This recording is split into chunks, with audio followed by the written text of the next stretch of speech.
So the national draft is done and dusted, and I am pumped for what is going to happen with Generation Next at these new clubs. But I thought I would go through and do a little bit of something different when it comes to the draft reaction, because I don't really like draft grades, especially because how do you fail a club when we haven't seen these players play yet, or ranking out of 10 or anything like that. But I thought I could make some tiers. They're not the traditional tier lists that have happened on this channel before, because I understand how they can get a little bit drawn out and we want short, sharp and succinct content on Daz Talks Footy. So I thought I'd make my own tiers, show you which clubs belong in there straight away, and then do my justifications that way. I do want to keep something in mind though, guys, is that if your team is with another team in the same tier, they do not read left to right. They are just sort of ordered alphabetically, as it was easier for me to sort the graphics that way.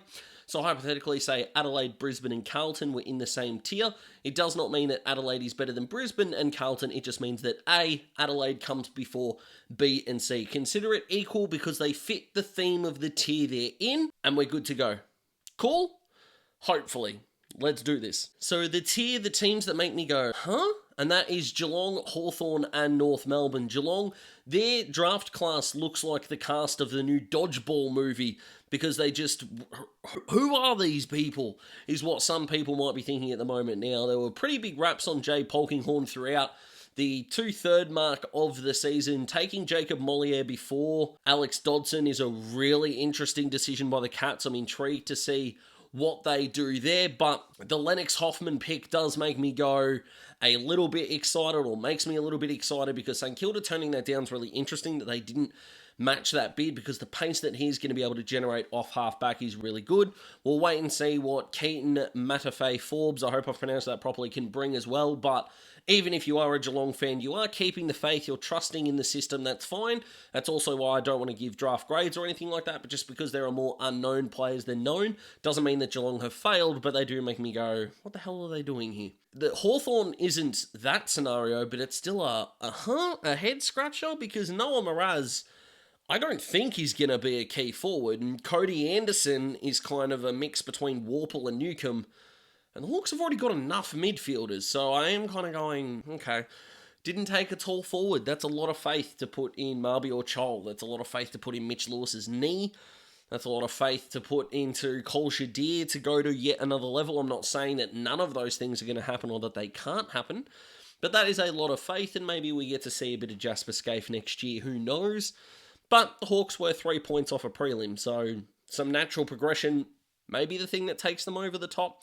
But Anderson is already behind litany of midfielders that are going to be on Hawthorn's list next year, so we'll see.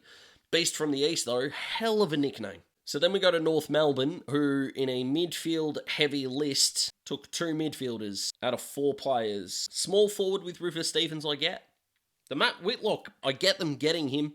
Took a lot to do it, but we'll wait and see how that works out. Took a lot to do it, but the Matt Whitlock makes sense. Finn O'Sullivan at 2 over Alexander Taru, fine, because you got Matt Whitlock. So those two as a pairing makes sense. River Stevens makes sense. I hope Luke Urquhart is a good player, but 2 midfielders for that list, it was a bit of an draft for me. We then go to the hard-to-read tier, which is GWS, Sydney and the Western Bulldogs. New South Wales and Bevo being the hard-to-read ones here. Does that really shock anyone? Both GWS and Sydney went really, really small. In the beginning of their draft, Ollie Hannaford, Cody Angove, these guys, Harrison Oliver as well, who's smaller but a classy user off half-back. The Hannaford and Oliver picks make sense. We'll wait and see what happens with Cody Angove. And Logan Smith looks a decent product as well, the Giants, but I kind of don't really know what to take from this draft. Sydney are exactly the same for me. Taking Detoli and Bowman, look, that can work considering they want to go small ball, but Amadi, McLean especially, are they the tall forwards that are going to lead you in the future? Who knows, considering the gluttony of talls that went in sort of the next 15 picks beyond that. So that makes it interesting. You add in Riley Bice, who at that point in the draft, don't really know what to make of that pick, and then Anna Melbourne not accepting Riak Andrew, very curious. So yeah, don't really know what to go for the Swans there. And then for the Doggies, I'm not hanging it on Bevo. Cooper Hines, I think, is a really good pick. Luke Kennedy could be one of those late draft picks that really does work out. Lockie Jacques, Josh Dolan, these guys. Josh Dolan, really classy player. Lockie Jacques off half-back. I've got, again, nothing wrong with the pick at all. Sam Davidson is a very Bulldogs type pick on paper. It looks really good. I still think it is hard to read though, because how these guys may fit in the Bulldog side is not as obvious as maybe some other teams. So are the Dogs a little bit stiff to be here? Potentially. I'll give you that. Quality over quantity. We go to Adelaide, Brisbane, Gold Coast, Melbourne. Let's start with Adelaide. Sid Draper, who I think is going to win the Rising Star next year, and Tyler Welsh. I've got no issue with either of these picks, to be perfectly honest with you. I think it was going to be either Harvey Langford, or Sid Draper that they were going to pick up. Probably unlikely to be Jagger, even if he was still there. So no problems there at all. Why they didn't rookie list Tyler Welsh, I don't know. But again, does anyone really have a problem with that? They walked in, 2 picks, walked out, done and dusted, all good. Brisbane did the same thing. The father, son, and the 2 academy picks. Now, they may not have expected Ty Gallop to be bid on in the 40s by Geelong, but they get the key forward. So in a post-Joe Danaher world, they've got really young depth pieces there in Logan Morris, Luke Lloyd, and now Ty Gallop. But they got Ashcroft, they got Marshall, they got Gallop. They did what they had to do. Gold Coast got Leo Lombard and Cooper Bell. Don't need to do anything else from there. The key defender that I think was a really good positional pick, an underrated pick if you will. They were always going to match for Lombard. They did. In, out, get and go. And Melbourne, quality over quantity. Harvey Langford and Xavier Lindsay is a massive tick for mine. What kind of brought them down a little bit is not understanding the reasoning behind the Aiden Johnson pick, who had kicked 17 goals, 18 from 20 VFL games. I don't want to begrudge anyone an opportunity. It just took me by surprise a little bit. But all 4 of these teams had only a couple of picks to work with. They did what they had to do. There are going to be 2 teams in my underrated tier, Collingwood and Freo. Collingwood drafted a tall forward. Collingwood bid on and eventually got a tall defender. Collingwood got another playmaker. They did all of this without a top 40 pick. That's really awesome. I'm excited to see, what Charlie West is going to do, so that's pretty damn cool. Joel Cochran, Sydney, acknowledging that he's an aerobic athlete because of his draft combine scores, but not taking him. Is that cause for concern? We don't know yet, but considering they also went after Andrew, does leave a little bit of concern, but would we be saying this if they just picked Joel Cochran out of an empty draft, or an open draft, No, we won't. So I'm going to try and not do that as much. And then, of course, we'll see what Will Hayes is going to do, who I was convinced for about 5 seconds was the same Will Hayes at the Bulldogs. It isn't.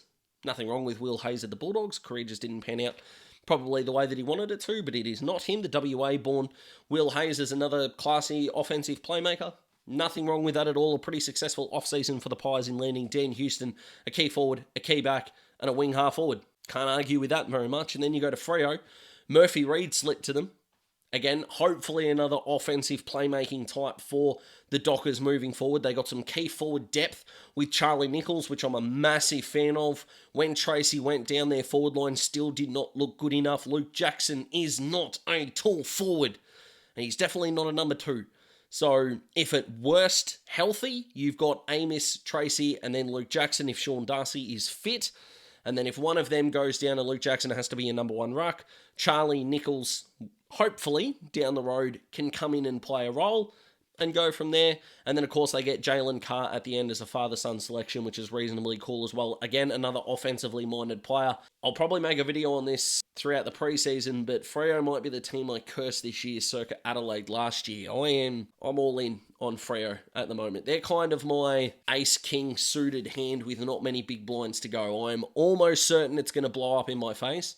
I still think it's the right thing to do to go all in. So, shout out Freo. To the big tick tier, I just couldn't quite elevate them into tier 1. And if you feel hard done by, if you're a supporter of these clubs, that's perfectly fine. But I'm going to Victoria and I'm going to Carlton and Essendon, traditional rivals. The Blues walked in, pick 3 trade, Jagger Smith, bang.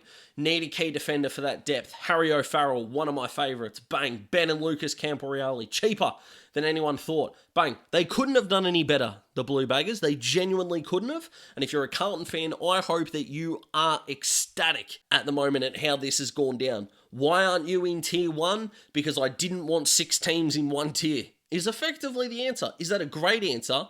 Not really. It's the one I've got at quarter to midnight at the end of day 2 of the draft. Right? Celebrate. Carlton, pop the champers. You did a fantastic job. You did. And then you go to the Bombers. You match the bid for Isaac Keiko. Tick. You go and get Kale Gerine about 15 picks later than most people thought he was going to go as a tall forward / second rucking option. Tick. You go and get one of the classiest players in the draft in Angus Clark to accompany Archie Roberts for the next 10 years. Tick. You get another front half threat in Reece Unwin. I like it. And then you finish the draft with one of my absolute favourites, the hella underrated Northern Knights midfielder Zach Johnson, who's 191 centimetres tall. Yeah, both these clubs took the PI 55 and deserve to be in the upper echelon of the draft teams and are stiff to miss out on Tier 1. Someone had to. They did. My bad. And then last but not least, the draft kings. The 4 teams left. Port Adelaide, Richmond, St Kilda, West Coast. Talk about quality over quantity. Port Adelaide did that and then took it to level freaking 11. With just 3 picks, they went and got the guy who has been compared to Robbie Gray. They got Jack Whitlock a shitload later than anyone thought they would get him. And then they got Christian Moraes for midfield depth. Smashed it. A+ if you want to go down the draft grade path, which I know that I said that I hate, but hey, they killed it. The Kings, we love what they did. Can I just leave Richmond's haul on the screen? Because we all pretty much understand why. You can kind of argue that with the amount of picks they've got, they had to do well, but I love the astute pick of Taj Houghton. I really do. The Thomas Sims one kind of makes me go, that's a little bit spicy, the way that they rate him. The massive lesson out of this is that Adam Uze has got genuine fears over their forward line, and so he should. Considering you've got Jonty Fall there, you've got Harry Armstrong there, and then you've got Thomas Sims there, they know they're screwed in terms of key position forward. So I like the fact that they did that. Had the number 1 pick, they went with Sam Lawler. Going to be interesting to see how his career develops. Hopefully it's good. Love the Smiley pick. Luke Traynor, one of my favourites. They did everything they could have done, the Tigers, and more, and have given that fan base a rejuvenated sense of optimism just 1 year after being bad. You then go to the Saints, who started their draft with Toby Trevelyan and Alex Taru, who, obviously for them, were the 2 that they really wanted. Tick, love it. Toby Trevelyan could play in the midfield. I don't think he needs to.